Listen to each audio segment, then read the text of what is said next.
Very good evening to you. Thanks for joining us on the Friday edition of the show. I'm Yemi Adebayo. Well, tonight on the show, we will be talking about, of course, the English Premier League, nomination for awards. We'll get our attention. We will also be giving you a slice of golf on the show. We will also keep in focus the WAFU Under-20 Women's Cup currently going on. And, of course, we will talk about the English Premier League, as I said earlier. That's the outlook of the show. And of course, we want you to sit back, relax, even as we take you on this trip across the money-spinning world of sports, which is always entertaining, rewarding, and of course, informative, which is what we do right here on Channel Sports tonight. All right, it's a two-man show. My colleague, Austin Okonakman, is suited and ready as we go along on this ride. Spotted greetings to you, wherever you are in the world watching us in London. I'm Austin Okonakman, always an action-packed auto sports. I'm not smiling tonight. I'm not saying thank God it's Friday because FIFA needs to do the right thing, particularly with the appointment of South African referees for that crucial playoff match between Nigeria and Gabon. I hear that they are considering it, that the referees might be dropped. It has to happen. We must respect that principal rule of neutrality. And the Nigeria Football Federation, they've called it, something that has to do with conflict of interest. And I 100% agree to it, Yemi. I'm still staying on that subject matter. Something needs to be done about it. And so we kick out this dirty, silly, sick politics out of African football. That said, welcome to the program. So much going on in our world of sports. The Premier League in England will be back tomorrow. The Nigeria Premier Football League will also be back. We're getting into match day 12. Can you believe it? And of course, every other thing going on in our world of sports. Grab your clubs. We're going to play some golf on the show tonight. We'll talk about club football development. Yeah, we mentioned something about the awards. So much going on in our world of sports. I'm ready. Are you ready? Let's rock and roll, Yemi. All right, let's do just that. Let's quickly introduce our guest with us in the Lagos studio as we start the race tonight and hope to cross the finish line and land safely. Olumide James Akambi joins us on the show tonight. Olumide, greetings to you. Thanks for finding time to be with us on the show tonight. Yeah, good evening, Yemi. Good evening, Austin. It's good to be here again tonight. All right, it's good to be here on the day. There's a lot to pick from. There's a lot to, as always, in our world of sports to talk about. All right, so let's start with a big one. Let's start with the AFCON. I'm going to start a bit differently tonight on the show. We started a countdown here on the show. And since this is the first time James is with me on the show, since the countdown started, let me get your thoughts before we let our viewers know how many days it is before the start of the African Cup of Nations. But James, are you beginning to feel that Africa's biggest competition, the continental showpiece, is upon us? Are you beginning to feel like it's going to happen? Not really. I'll be honest, but I'm looking forward to it. I know there's a countdown happening for the different countries that will be part of this. I'm very much interested in the players that will be coming to play, particularly those plying their trade on the continent. Countries that are largely, you have a bunch of them playing here at home. And of course, I'm looking at some of the foreign-based players, particularly the ones for the running for the African best. That's going to be a very interesting conversation. I'm going to go across now. That's what I'm going to do, just to let you in on the days left before the big one. Talking about Africa's biggest football competition. It is the African Cup of Nations. These days, we call it the AFCON. 44 days to go. 44 days to go. Olumide says is yet to feel the pinch, is yet to feel the pause, but we all know something is going to happen. And of course, many issues that would get our attention. The usual club versus country issue is going to be on the front burner. Are we going to see some top players not come? Maybe some who want to prioritize their club football. Are we going to see a lot of things? So it's going to be interesting as the days go by. For Nigeria, of course, everything overshadowed by the World Cup qualifiers And so while we're talking about the Nations Cup, we're also talking about the World Cup qualifiers. Let me yield to Austin now as we talk. I know we said this yesterday, but there's a part of me that feels that somehow, in recent times we've not had it as we used to.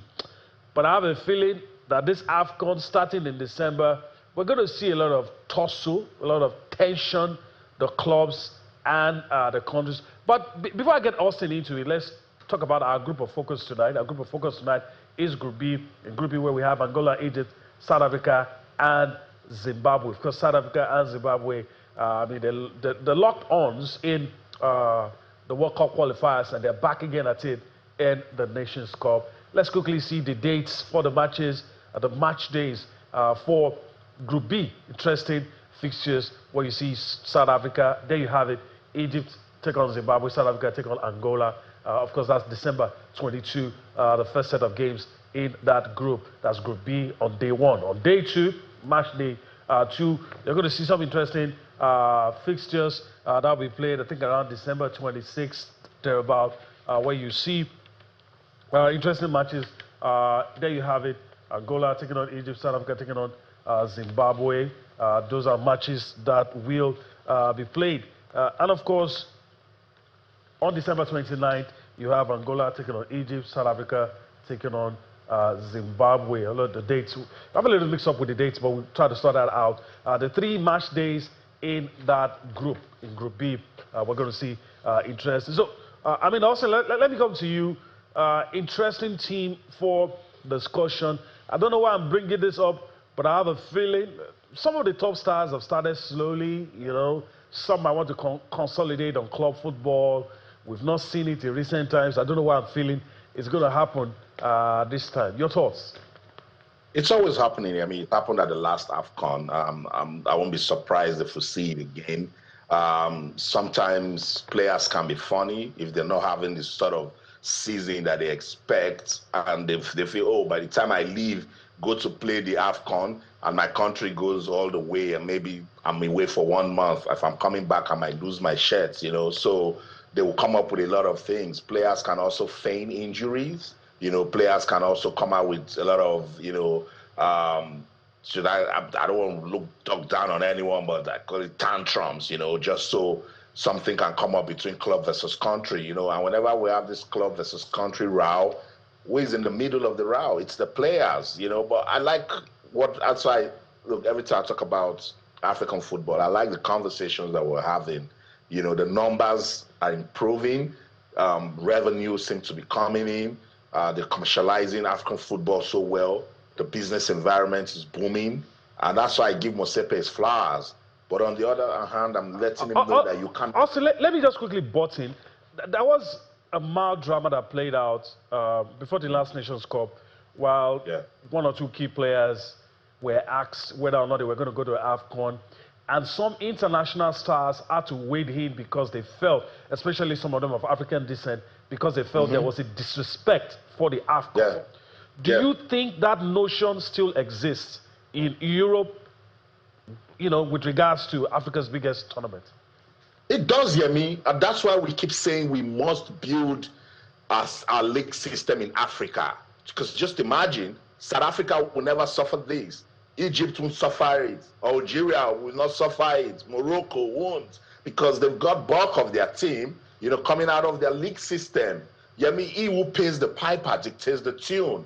Liverpool can look now and say, oh, by the time Mo Salah is going for the AFCON, it will be so crucial for us. And if Mo Salah comes out and say, oh, my knee wasn't, feeling the way I wanted it to feel the other day, they'll say, oh, then don't you think you should just stay back? We don't want you to go, and then you come back now and start having issues. He's a super duper star for Egypt, but who pays most of his wages? It's Liverpool.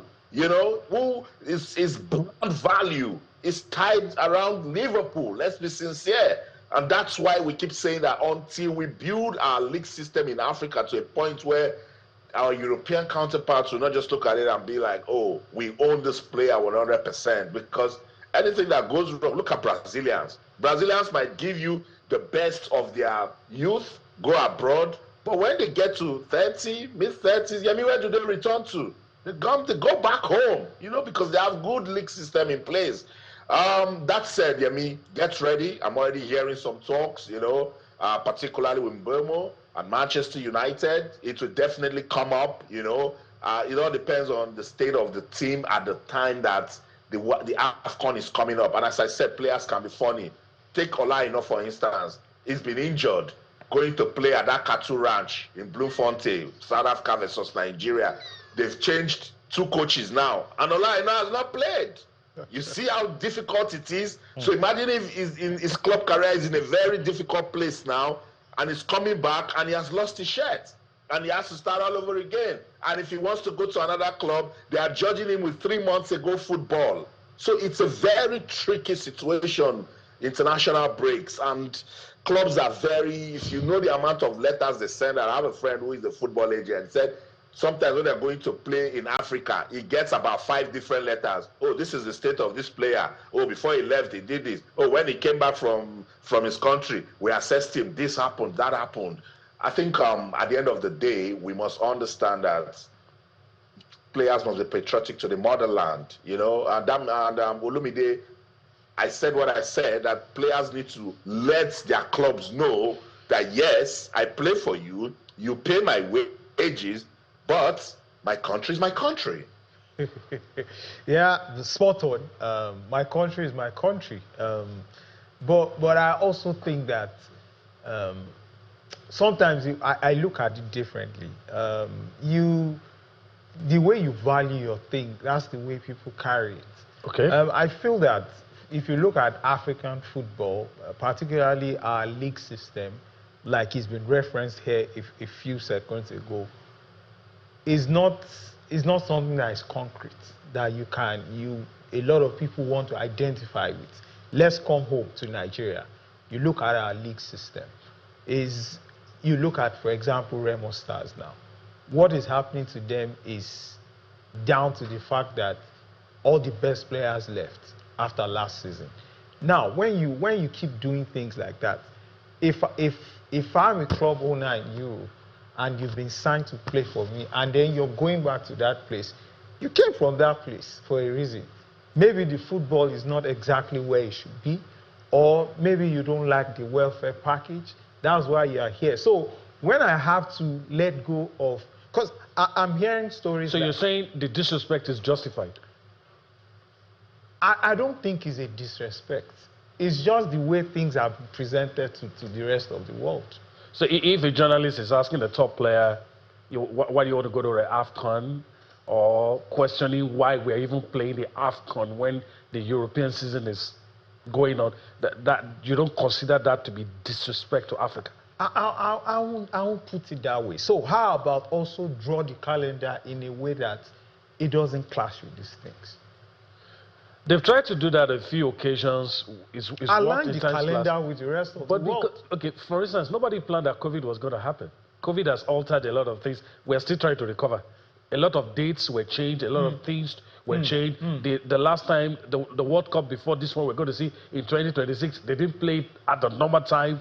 Yes. So these things do happen. So the question now is that I'm going to ask you and those who think like you, in quotes, is, so we should bend and start scratching our feet anytime Europe beckons. So, you know what I'm saying is not a disrespect. So I also feel that these clubs need their players. These are their best players. Already I'm hearing Napoli talking about... Yeah, you already told us about the Mbeumo. It's going to happen. Yes. So, again, it's going to affect them. They also and we're always having this conversation close to the AFCON. You're not going to hear it close to the European Championship. You're not going to hear anything like that. Because I don't think it... I don't even think we hear this close to maybe CONMEBOL or CONCACAF. But when it's Africa, we are hearing all this. It's the way it is. But I don't agree that I get your point. It's always good to see things from different perspectives. And just like Austin said, I hope Africa as a whole, we'll put our house in order and will not be tied to the aprons strings of others. So It's going to be interesting. I mean, also let's get back to the conversation about the AFCON. I mean, it can take us a whole day. Looking at the central team that started this conversation, I agree with you that if you look at Angola, South Africa, Zimbabwe, this club versus country row, Egypt is probably the only country that will suffer more. You know, because Egypt still has 40 to 45% of these guys outside of Europe. But you're looking at Angola, South Africa, Zimbabwe, close to 90-95% of them are there with them at home. So whatever Europe is doing, it's not touching them. So we begin to look at all of that in bits and pieces. Do you think it might water down the AFCON? Hopefully it won't. The AFCON has gotten to a level where it is so competitive now. Comoros come to the AFCON and gives us something to talk about. You see smaller teams that you don't expect to do something, and then they come to the AFCON and they get us talking, just like this group now that's got Angola, Egypt, Zimbabwe, and South Africa. It's a very tricky group, even for Egypt, you know. So I hope it doesn't. But what we should be saying is, when these European clubs do these things to African, nations, particularly with the way they treat their big players, it's because we lack standards. I mean, let's be sincere. They see reports, a player gets injured while on international duty, and you give them maybe 4 paragraphs, or maybe you give them 2 lines of what happened to the player. And where are they going to start from? Because the player is coming back to the club. We need to, to rev up our professionalism in Africa. And that's what I'm saying, that because these players, they talk, they come back on and they go, oh, we're back here again. Oh, compared to what we see in our clubs in Europe or the gym. Look at the gym they brought us to. They're already complaining. And they go back and they talk about these things. They jest about it. So that's Africa's wake-up call right there, that we have to put some respect to our name, put some respect to our brand. That's why I like what Patrice Motsepe and his team seem to be doing. Egypt, they can look at it and say, okay, yes, we've got 40% of our players outside, but they started going out because they fixed the league, they made it shining, their players started doing well, and then the European teams came. Look at Mamouche, for instance. Yeah. You check any big Egyptian player, he's got his roots from back home. That's what I'm saying, that when we do the right things, when these guys see that our standards are fine, just imagine Olajuwon goes back to Nottingham Forest. What happened to you? It was a bad pitch in South Africa. So the clubs will start wondering. So tomorrow, Olajuwon wants to play, and they say, give us a proper report on the kind of stadium you are taking our player to. Let us understand what programs you have in place in terms of fitness, in terms of his diet requirements, psychological condition of fitness. What, you want to start blaming the clubs? And if you don't do what they want, and they call the player to a room and they say, look, you know how much it cost the club the last time you went back home to play, and you came back for 3 months. All I know, will not play football, but Nottingham Forest will be paying him. So This is business, and we need to understand this in Africa. If we do not get that right and get out of the way, club and country will not end. Let's go on this quick break. Sports Tonight on Channels Television. There's still so much to talk about. This conversation, we'll find a way to put it into club football development and give it some more narrative. Don't go anywhere. Stay.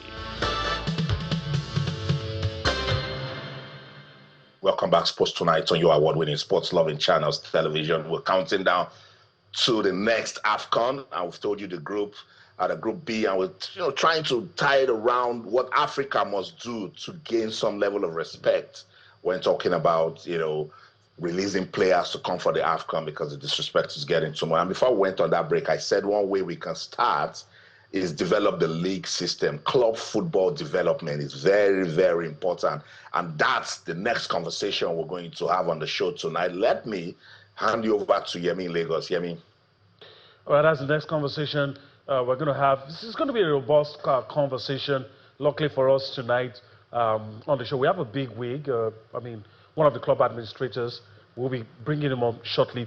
But of course, Olumide is still with me. And so let's shift the conversation to where the disrespect is coming from. Olumide, I talk about fixing our league. And I'm going to go across in a bit. Again, match day 12. Yeah. Interesting fixtures for us to look at. I know a lot of people who are skeptics who say, "Why are these guys always saying interesting fixtures?" It is. It is.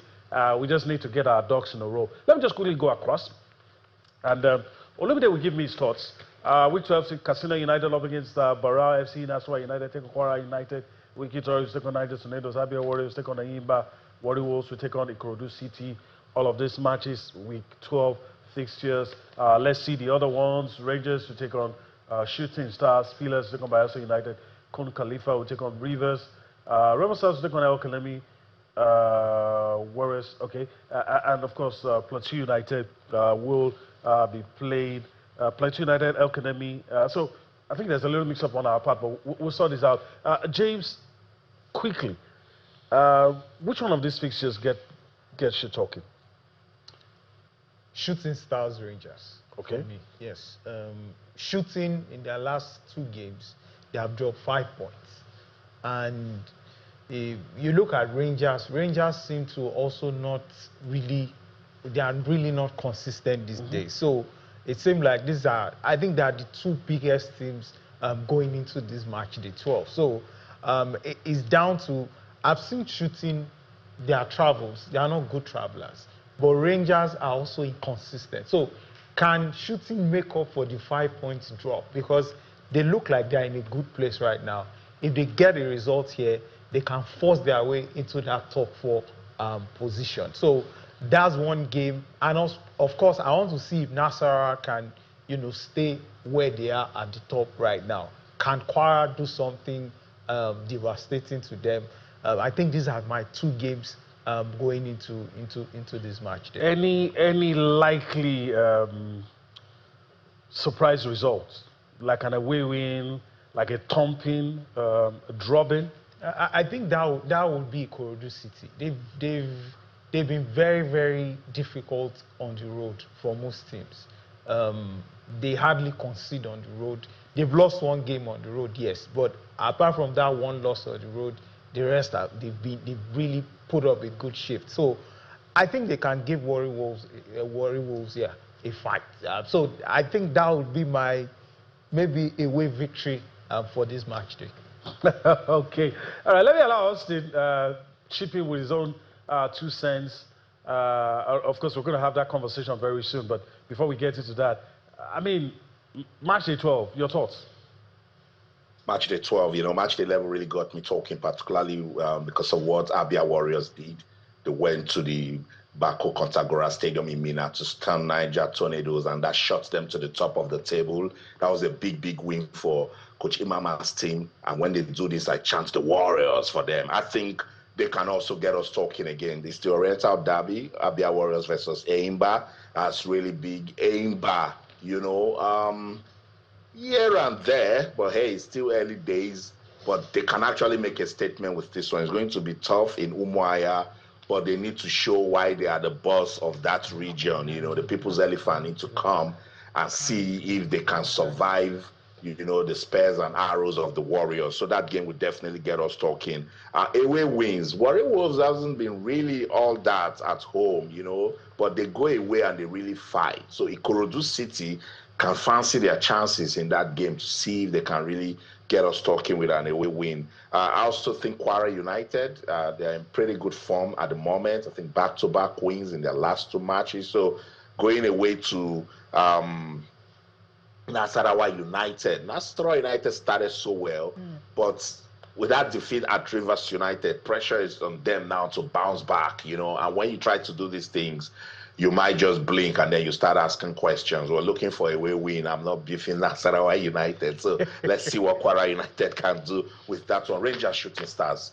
All day, every day. That's the sort of game that should sell the Nigeria Premier Football League, But Rangers lately, they've been lukewarm, trying to get into it. Shooting Stars started poorly, picked up form, but now they need to find a way. I think the last 2 matches they've not won, so they need to see how they can get back to winning ways. And it will be fantastic if they can do it at the Cathedral. Remember last season, they won at the Cathedral. Ukowen Utin with that vital goal for Shooting Stars. Can they do the same thing this time around when they go to the cathedral in Enugu? I think it would be very, very difficult for the Oluyole Warriors because the Flying Antelopes, they also need to do something. They drew their last game. They went away from home and they picked the points, vital points that should, push them to see what they can do in that game. Remo Stars, like never before, they must start winning. I think 4 losses in a row doesn't speak well of the defending champions. So that game against El Kanemi Warriors, it will not be easy because El Kanemi, on a good day, they are a very decent team. Last season, they got us talking. I think they've also done the same thing this season with some good wins here and there. But Remo Stars, with the way it is, I think the continental campaign affected their form. And not playing at home again. Let's emphasize on that. Yeah. So they need to win that game, Yemi, and get back to reckoning. All right, they need to do that. I think at this point, let me just quickly say a big thank you to Olumide James Akombi for your time on the show. Hopefully, we'll get to do this again some other time. Yeah, so we're talking about the Nigerian Premier Leagues. A lot of interesting things are happening. And of course, one of the things that will also get us talking, the games that Austin referenced in times past, you see some of those matches produce a lot of interesting results. Whether or not we're going to see such is something that we're going to have to wait for. We're hoping that the league will produce some of the kind of results that has made fans love the MPFL, and hopefully those are the things that we're going to get to see. Also, we're about to make that switch we talked about. Of course, we will, in a very few minutes, to be talking to the executive chairman of Shooting Stars. He is right here with us in the Lagos studio. Let me quickly introduce Mr. Taiwo Lekon Salami. He's the executive chairman of Shooting Stars Football Club of Ibadan. Good to see you. Thanks for finding time to be with us on the show tonight. Yeah, good evening. Thanks for having me. All right, so let me just throw this at you. I grew up in a house where they loved shooting, so let me just put it out there. In our family, growing up, they were always talking about shooting stars. But growing up myself, things, I don't know if you agree, things nosedived a little. But I must also acknowledge that in recent past, there's been an upsurge somehow. There's been a turnaround, and it's good that we have you here to probably tell us maybe the things happening behind the scenes that is responsible for the turnaround. Good evening once again. Yeah. My name is Honorable Taiwo Lekon Salami, the Executive Chairman of Shooting Stars 3SC. First of all, I want to use this opportunity to thank His Excellency for giving me the opportunity to serve. It's been an interesting ride, so to speak. As you rightly said, yes, there was definitely a nosedive. Everybody saw it. Over the past couple of decades, I can even say, Shooting Stars, we kind of lost our way. The glory days that we were renowned for, was no longer there. So definitely, so many things went wrong and, had to be put in proper perspective. So when we came on board, precisely 4 months today, actually, we faced a lot of challenges, and it was very clear that we needed to, do so many things, both on and off the pitch, to put Shooting Stars, right where it should be, competing amongst the best, not only in the MPFL, but in African football, so to speak. So we came up with a blueprint, to restructure, to re-engineer, and to reposition the club. And that touched many facets, from human resources to coaching, to players, to processes, to procurement, to, administration. So we have a completely new, structure that we're running now, and it seems to be working, at least, for us. Yeah. Both the back office and also, the front office. We have a COO, which is the Chief Operating Officer, that handles all the back office operations, you know, from branding to marketing to ticketing to, you know, fleet management, you know, and stuff like that. Then, of course, we have a sporting director, Yeah. you know, who's also very grounded. You know, so he handles player welfare, you know, recruitment, you know, managing the coach and, you know, the players, even, you know, regulatory issues with MPFL, he handles all that. So anything to do with on-field, you know, the sporting director, you know, does that. So. Okay. Yeah, that's, I mean, you've touched on a lot of questions I would have loved to ask. But let me throw this in. You know, a lot of us grew up hearing, I mean, just what we have on screen, the fans. I mean, what is football without the fans? A lot of us grew up hearing stories about, oh, the stadiums are always filled, this. And, you know, during that period of the nosedive, although people will say there are many reasons that could be alluded to that, but do you think in the nearest future that we're going to be having Shooting Stars play, for instance, in Ibadan, and the stadium will be packed? Because I know Shooting Stars is a traditional club and they have fans everywhere, all over the globe. How soon do you think we're going to have days like that where Shooting Stars will be playing, even a way that the stadium will be packed full of the fans? Oh, well, maybe you might not have been to any of our games in recent times. Okay. You know, we have a capacity stadium of 10,000 at the Lake and Salami Stadium in Ibadan. We've played 6 matches so far at home this season, and we're averaging 6,500 per match. There's some games that, you know, we got even 8,500. That's so around 65, 70 attendance. Capacity, you know. So I already see a problem coming, you know, because I think ahead, you know. If by His grace we qualify for Continental this year or win the league, you know, that stadium is going to be too small for Shooting Stars.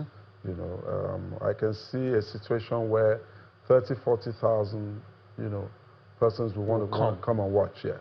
And you can only, you know, fit in 10,000. So I can see that problem already. So the issue of fans watching Shooting Stars, I mean, we're the most popular club, at least in the MPFL. We have history. We have fans everywhere, you know. I agree. So Shooting Stars is a religion. All right, I agree. My colleague, I mean, also has a few things to throw in as well. Yeah, why not? Yeah, Honorable Salami, it's good to have you on the show, and I must say, good job with the branding. Your team seem to be doing at Shooting Stars. I'm right here in London, and I follow the club so well now because there's some level of visibility. But talk to us. Let us understand. What's the long-term plan for Shooting Stars, particularly towards positioning it to be a professional, profitable football club?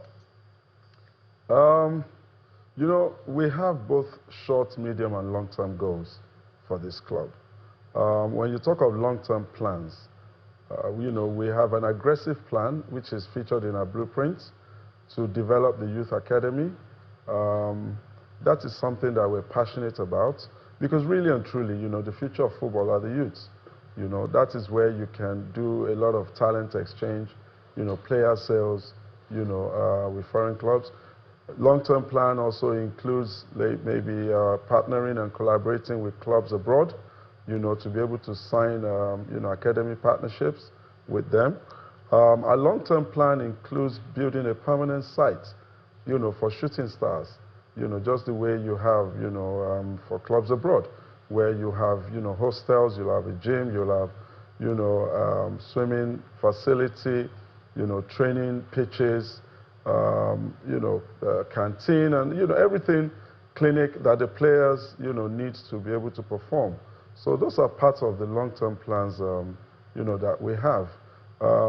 We're going to be announcing, you know, maybe in the next 1 week or so, you know, a sponsorship deal, you know, with a multinational, you know, in Nigeria here.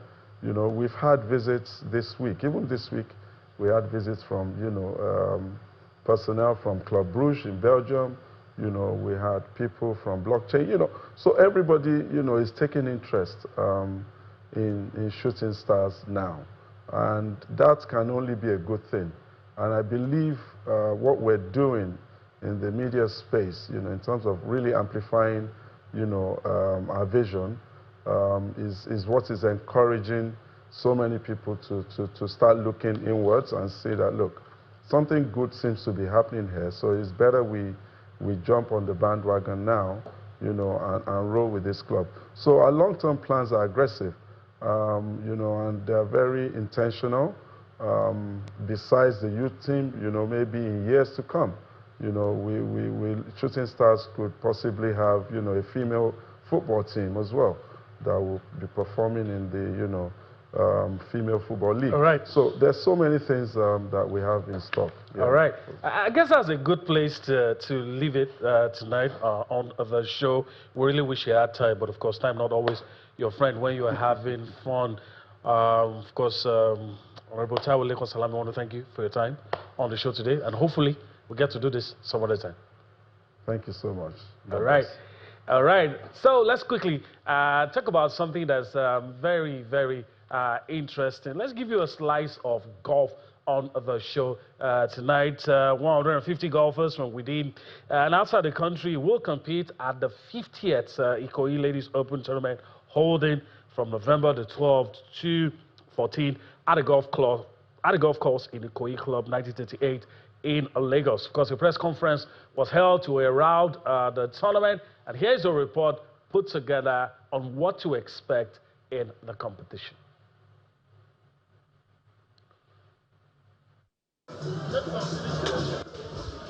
Over the years, the golf course of Ikoyi Club 1938 has been a proud host of Ikoyi Ladies Open tournaments.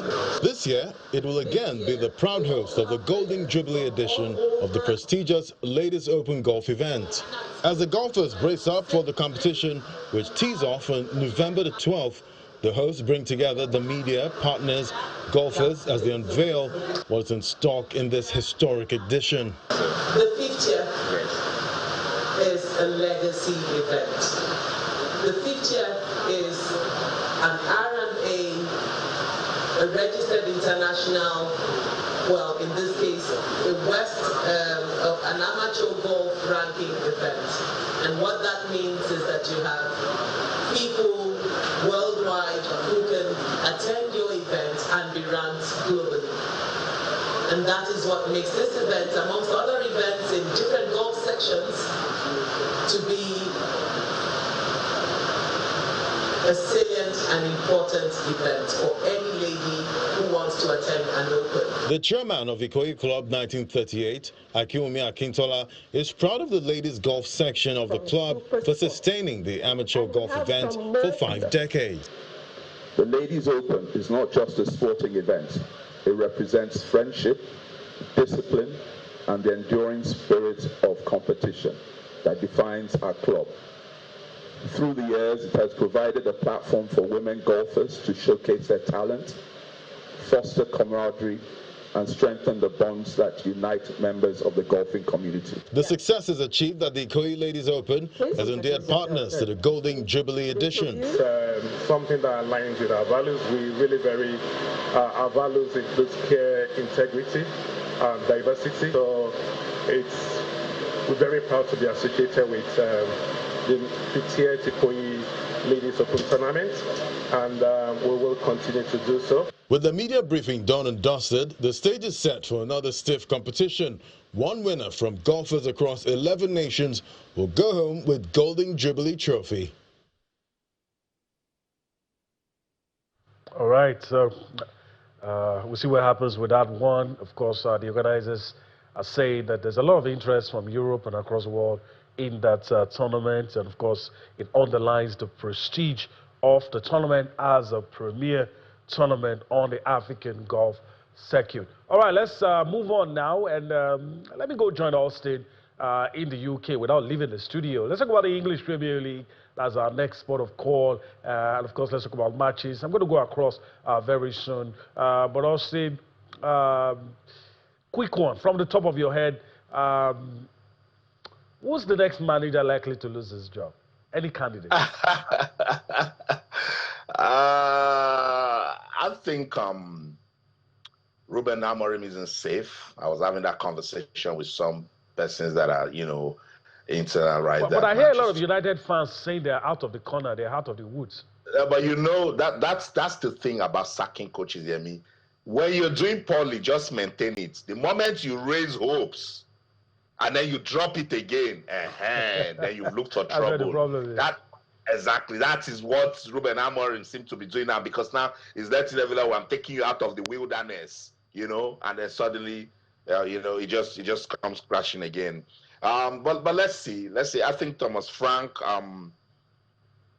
it's here and there. It's here and there. The clubs, the conversations they are having these days that I have to talk about him. I think Tottenham, they're having a false representation of what they think they are as a football club. So I think the man is doing well. If you're bringing that into the conversation with just after 10 matches played and you're expecting so much, trying to put pressure on the coach, I don't think that's right. They have a big game night against Manchester United. So that would just put unnecessary pressure out there, Yemi. But Yemi, why are we not talking about your coach too? With all the money spent, if Mikel Arteta, look, by the time we'll get to like 20 games and Arsenal season isn't going as smooth as it's going now, Yemi, brace up.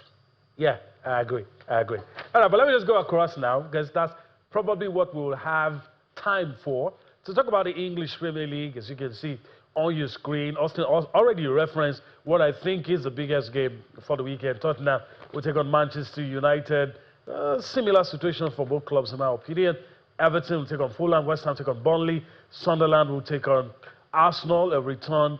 Granit Xhaka will be facing his old team. Chelsea will take on Wolverhampton Wanderers. I'll get Austin talking about Enzo Maresca, Wayne Rooney. He's been throwing some comments around. All right. Some other matches will be played on Sunday. In the English Premier League, you also have Aston Villa taking on Bournemouth, Brentford taking on Newcastle, Crystal Palace taking on Brighton, Nottingham Forest taking on Leeds, Man City taking on Liverpool. I take my words back. This is actually the biggest. So, Austin, if you can do that for us. I know you want to talk about Manchester City, Liverpool before we wrap things up. But of course, Enzo Maresca has had to defend himself changing the team wholesale. And of course, the Jekyll and Hyde performance his team has been producing of late.